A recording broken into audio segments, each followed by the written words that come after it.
Morning pong muli at salamat sa Panginoon. Another day. It's Wednesday na po at tayo po ay patuloy pong kakaroon ng pagbubulay-bulay na parati ang dapat nating gawin. At dito po sa aking pong pinagbubulayan na si Propeta Mika o Micah ay sa chapter 6 verses 6 to 8, na kung saan pinapakita rito ni Micah yung kasalukuyang sitwasyon ng Israel na sila po ay nagiging unrighteous po sa kanilang kalagayan. At nagkakaroon po sila ng paglayo sa ating Diyos na buhay na si Yahweh. Kaya nga, dito may isang bagay tayo na dapat na makita. Kung kayo po'y tatanungin, ano ang nais na gawin niyo po sa harapan ng Diyos concerning worship? Ano ba ang nais sa inyo ng Diyos pagdating po sa pagsamba? Siguro masasabi natin na pwede tayo sumagot ng yung best po natin, kaya yung most, yung pinaka, o di kaya yung obedience to His Word. Sa ngayon po, marami hong mga pagkakataon nakikita natin na iba't ibang uri po ng pagsamba ang ginagawa ho ng tao. Kadalasan po ay patuloy po ang kanya-kanyang pong programa. Minsan ritual na po yung ginagawa po ng mga tao sa kasalukuyan.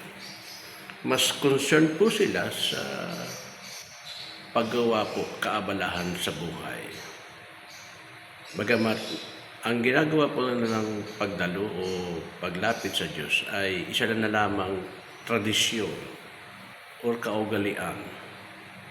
Kaya nga kung mapapansin po natin, marami pong mga uri ng pagsamba, uri po ng pag-attend po ng simbahan, ng iglesia, ng church, ay naroon po ang programa na lamang. Kaya nga dito, okay naman po yung yung best na lugar, o yung pong tinatawag na best music. Pangalawa, okay naman po yung most, yung pinaka magandang pagbibigay mo sa Kanya, kundi kaya po yung kaaisan mo, no? Sa ganung bagay. Kaya lang sometimes po, ang pagsamba na ginagawa po ng karamihan natin tao sa mundo na po, ay nalalayo po yung salita po ng Diyos at pagsunod po dito. Ang sabi po ng Biblia, ang sinamang sumusunod sa kanyang mga salita, ang siyang mahasabing mga alagad niya. Kung tayo po ay nagsasabing Kristiyano at sumasamba kay Kristo sa ating Panginoong Ama sa banal na Espiritu, dapat po makita natin na ang salita po ng Diyos ang siyang patuloy nating susundin at maging mapagsunod po at mapagkumbaba po tayo dito. Kasi po ito po yung isang bagay na hinihingi sa atin ng Diyos na buhay. Kaya kung mapansin po natin, sabi po ng Word of God, ialay natin ang ating mga salita na kaaya-aya, banal at karapat-dapat na offering po tayo. Mismo po tayo dapat maging offering po talaga muna tayo. At kaisan po talaga. Sometimes meron mga tao nagsasabi na minsan may mga tao na busy in the church. Meron palang katotohanan ito na may mga tao po na sadya talagang busy na lang sa church. At yung kanya pong ginagawa ay tila parang pinaka-the best at most po niyang gawain para po sa church. Pero dapat nating isipin at gawin, huwag po nating ihiwalay ang salita ng Diyos na susundin po natin. Kasi ito po yung sinasabi po ng Bible. Ang sabi po ng Biblia, go ye and preach the gospel.